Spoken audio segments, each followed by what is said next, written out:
All right, hello, welcome back. It has definitely been a minute. Let me get some chapstick on, I always remember. As we begin. I'm gonna have some tea here. Grab some tea, some water, something so that you're nice and cozy. I am going to be working with the Rider-Waite-Smith deck and maybe either the Psychic Tarot or the Indigo Angels deck. Definitely going to be finishing the reading off with the Romance Angels because, well, it's the day before Valentine's Day. So let's get some love readings, shall we? Who's first?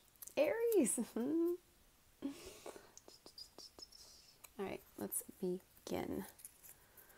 I'm going to start with the Psychic Tarot to pull out a few cards, see what we're working with here for Aries.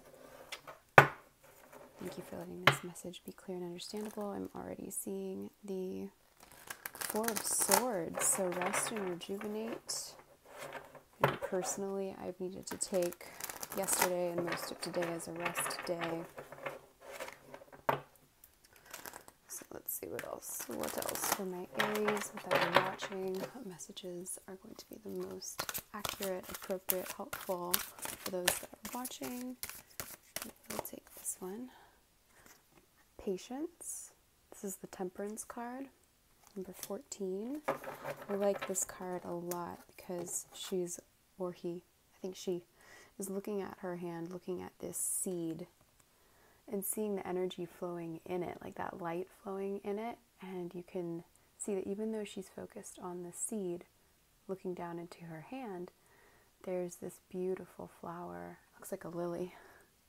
Yeah, a lily that has grown and blossomed, and it's growing through her third eye and up through her crown chakra. So Aries, we are healing. We are doing some work with our angels and guides. What else? Let's get 2 more cards out of this deck, please. Welcome to the mini reads. I'm Vanessa. Good to see you guys again. We got Aries popping out. So we have the Emperor card here, which is one of Aries' major arcana. The Temperance card is a Sagittarius arcana, a major arcana. And then we have the 3 of Cups, so there's celebration happening. And Triumph, the Chariot card. Wow. So we got 4 cards that came out for Aries, 3 major arcana, and the minor arcana is the 3 of Cups. In other decks, sometimes people can look at that as like a third party situation or scenario, which doesn't always have to be a person, by the way. It can just be like work or other obligations taking energy away from a couple, from 2 people, and we are doing love readings. So this is about you really spending time with yourself, getting your healing on, working with your angels and guides to help you to rebalance and restructure and really get back into your seat of power so that you can move forward. And looks like there's some celebration coming in. I don't take this as a third party situation with this deck, because this is literally like cheers, celebration, and there's one big cup. It reminds me of like a trophy. Like there's something to celebrate here. Okay? Something to celebrate, Aries. My energy has been really, well, like I said, I've been taking a lot of time to rest yesterday and today, and I'm feeling good. I'm feeling good to give some readings right now. I'm feeling excited about the fun that I feel when I do this. So my energy is a bit more mellow. It's like a mellow excitement. And what mood that I'm in, or however I'm feeling when I'm giving these collective readings, it tells me a lot about those that are watching, what's going on for you. So it's peaceful. There's been a lot that you've been working through in the past, and you've cleared a lot of it. You've released yourself from a lot of the heaviness of the past, and you're moving into a really big new movement forward. So it's like you've been seeing this coming for a long time. You've been seeing the direction that you want to go in with what you're creating for yourself, a lot of stability, and you're making sure that you're whole and ready for that. And so there's a little bit of like you can feel the electricity in the air, even though it's calm. It's like the quiet before a storm, but a really good storm, if that makes sense. So what do we got? We got the King of Swords popping out. So seeing the truth of things. There's been maybe some conflict. Maybe there has been feelings of conflict in the present moment. Maybe today, maybe yesterday, with the Five of Swords here in the present moment position.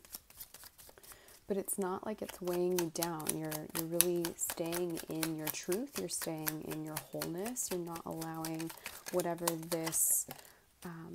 it could also be just a change in identity. Like you have cut the cords of the past. You were in a pretty good position anyway. But in order to continue to move forward, there are more things that you needed to release. And so it looks like that's what you've been focusing on.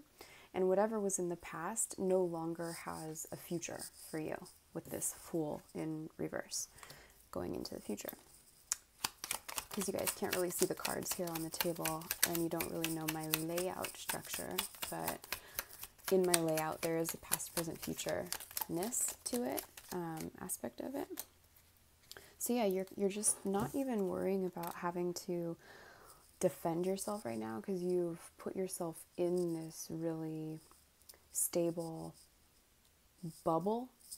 It's snowing outside. There's a ton of snow, and I'm a Californian, so I'm not used to a lot of snow, and it's really exciting, and the excitement really hit me like the past few days, but today it's a lot of snow, and it's cold. Like I went outside to kind of get some fresh air and wake up a little bit, but it was so deep, the snow, and it's so quiet out. I have had no clue that when it snows, it's so quiet.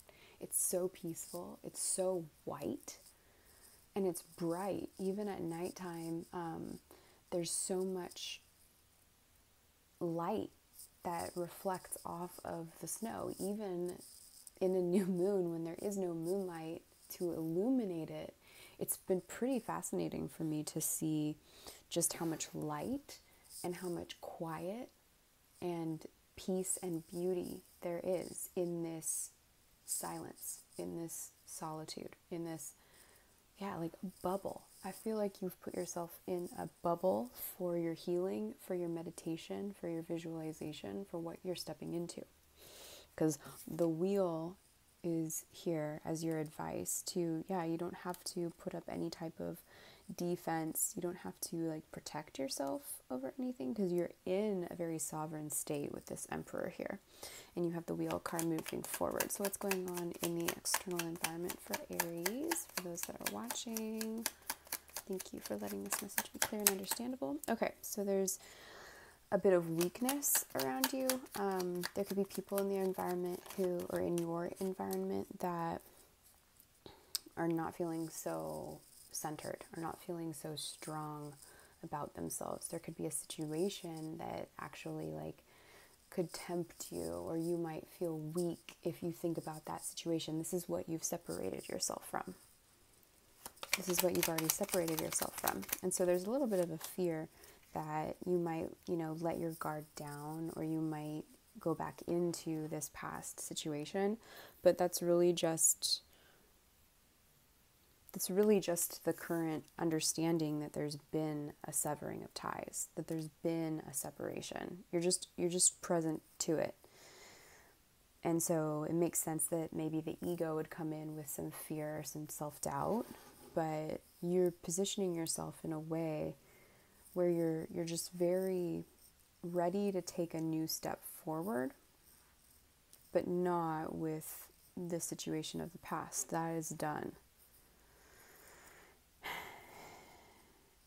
And so there's moving forward, as you are re-solidifying yourself and your plan, to open up your heart to allow for this type of feeling, this blossoming, to continue. that you don't have to like hold your plans so tight to yourself. There are people around you that you can trust in, that you can confide in, and overall, yeah, you're waking up.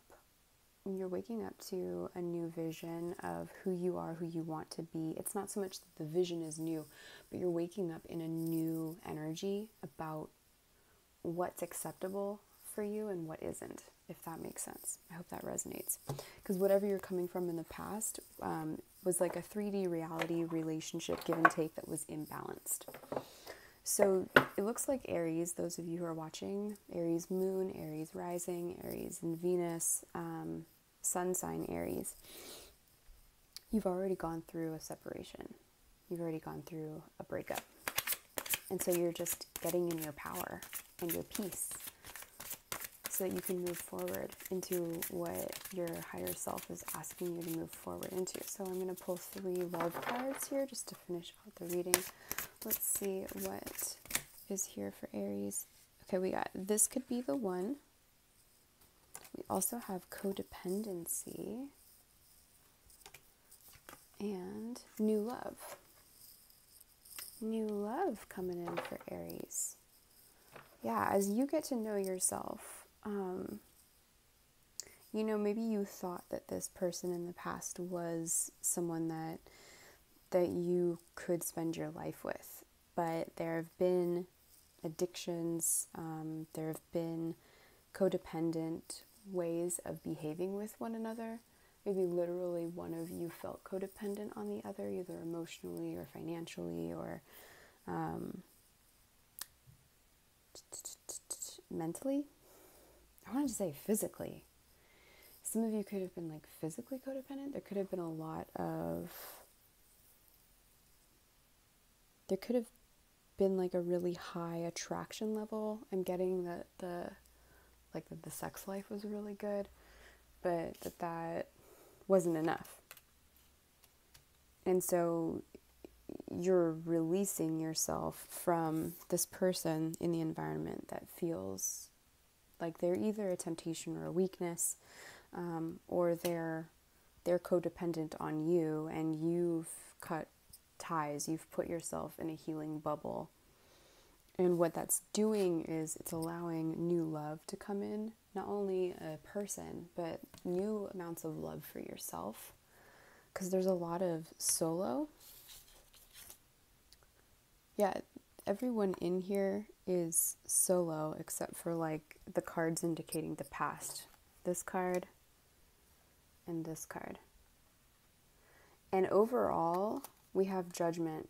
So you're waking up to this vision that is your highest ideal, and it's calling in new love. I like what's going on for you, Aries. Yeah, look, we have the Hermit underneath. So it's okay if you've been in a hermit mode, if you've needed to separate yourself so that you could focus on your healing and focus on your sovereignty and focus on your stability. And what that's doing is it's actually doing a ton of really amazing alchemical transmutation, energetic transmutation,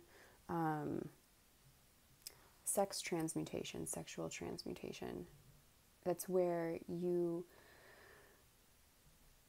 do not necessarily act on impulses that are physical, and instead you channel that attraction or that desire into a project, into a creative work, into something else that, look it up, Google it.